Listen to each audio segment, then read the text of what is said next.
So Tampa, around the turn of the 20th century, was really an amazing place. You know, there's a lot of theories for where the Cuban sandwich started. I love to talk about the Cuban sandwich. It is probably one of my most favorite things to do. The Cuban sandwich is a culturally made and historical sandwich. I can't think of a better sandwich. I think it's the best sandwich in the world, honestly. I don't know any other sandwich that has politics, civic pride, great ingredients, migration, and satisfaction to it.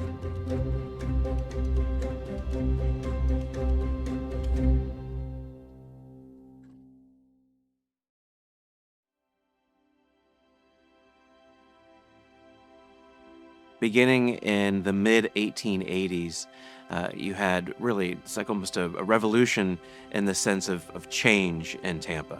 The railroad arrived, phosphate was discovered, and the cigar industry was established.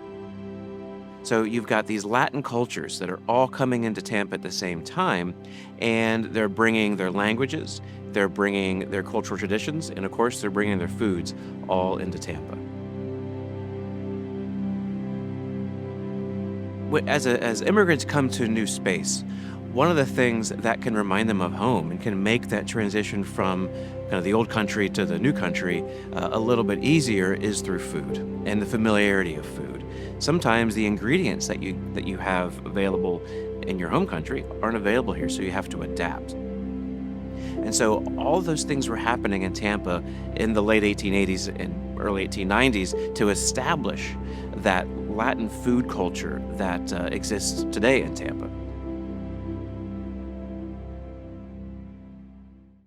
The architecture of the Cuban sandwich is incredibly important to how you enjoy a Cuban sandwich. And it looks like a very simple sandwich, but the layers mean everything, and the order in which you put them mean everything. So at the Columbia restaurant, for example, they make them exactly the same way. Now, the thing that Tampa does have that we kind of, I think, kind of hang our hat on, as it were, is the Cuban bread, or the Tampa-style Cuban bread, the 3-foot, 4-foot long loaves. But our bread is different than what you would see in Cuba, Cuban bread, and really different than what you would see in even Key West or Miami. But it does start with that, and really any good sandwich does start with the bread. So you split the loaf.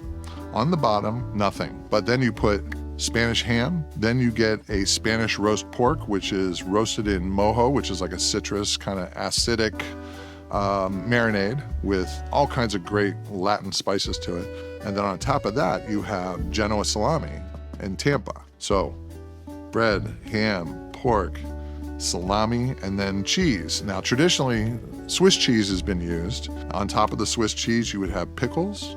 And then on top of the roof of the sandwich on the bread is where you coat it with mustard.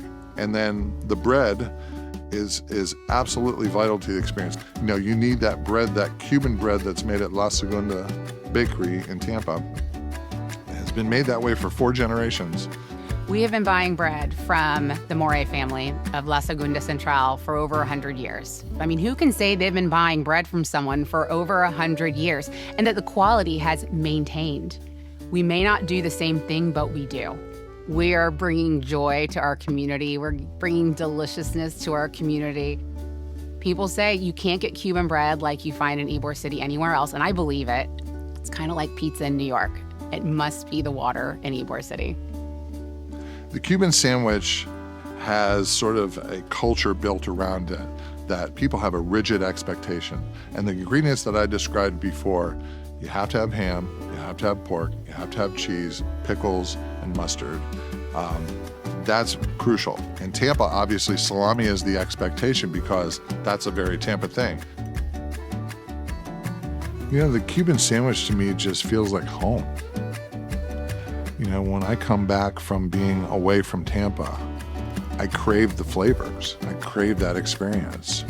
So when people look at the Cuban sandwich today, I truly hope they embrace it as part of their culture, whether you are Spanish or you're Cuban or you're Italian. If you're from Tampa, if you've even called Tampa home for a long time, the Cuban sandwich is a part of you.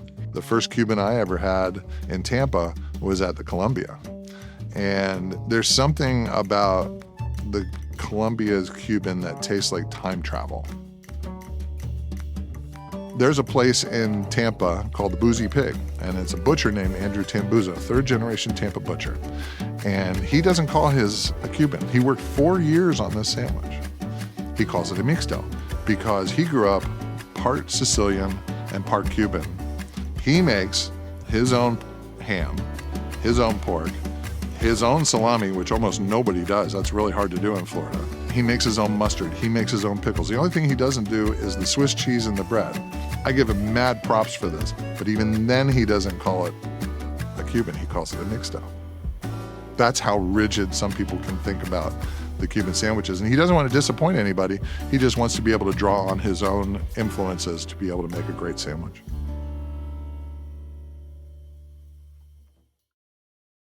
The Boozy Pig is definitely a passion project that came from years and years of, well, living in Tampa and being fortunate enough to grow up with the older generations of my family and being exposed to the flavors and traditions that they were brought up with and passed down to us.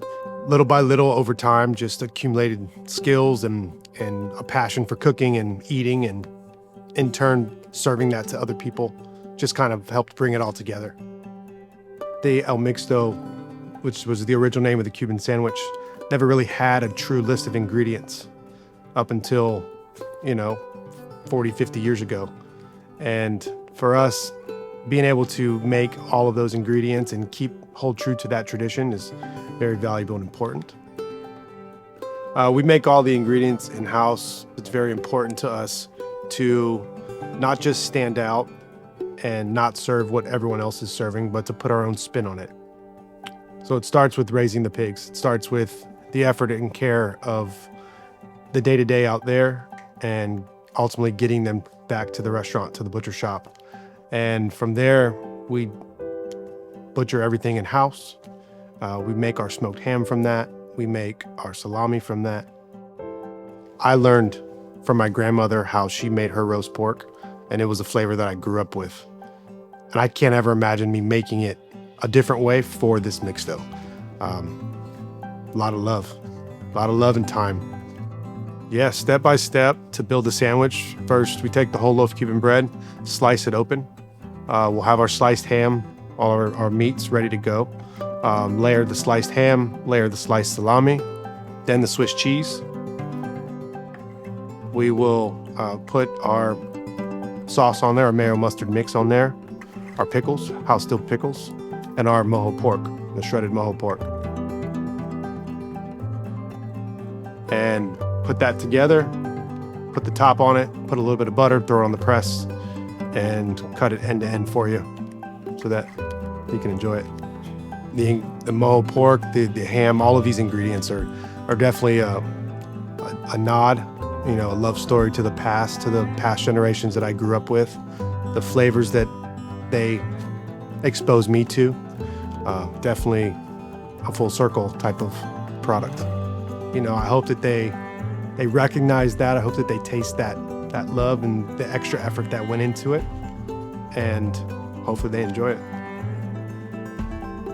The way that we cut the sandwich definitely speaks to the past and some legendary figures from Ybor City. One of the main guys back in the day that was pumping out Cuban sandwiches was Angelo Cacciatore. Speedy Brown was his nickname. And the way he would cut it, which I believe is the way everyone should cut it, is corner to corner. From end to end, it should have that sharp point on it, almost stab you in the back of the throat when you eat it. And I believe that is the true way to cut it. I'm not going to say anyone else is wrong for doing it any other way, but that's how we do it. If I could sum up the mixto in one word, it would be glorious. It's the best representation of Tampa.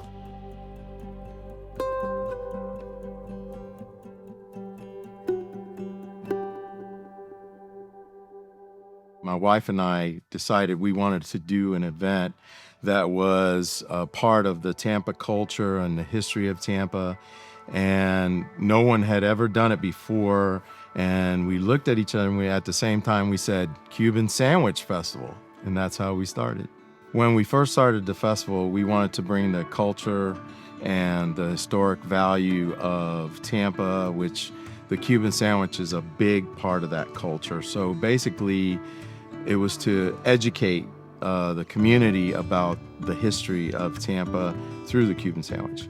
We get people from all over the world that come and enjoy this sandwich. And you know, from what I heard from other people that fly in from even other countries, the first thing they want to do is get off the plane and start hitting all the Cuban sandwich places here. So to me, it's an astonishing and awesome thing to see these people that really enjoy this sandwich. The first year, there was about 10,000 people that showed up. And then after that, it grew and grew and grew. And, you know, there's so many people, we don't even keep count anymore.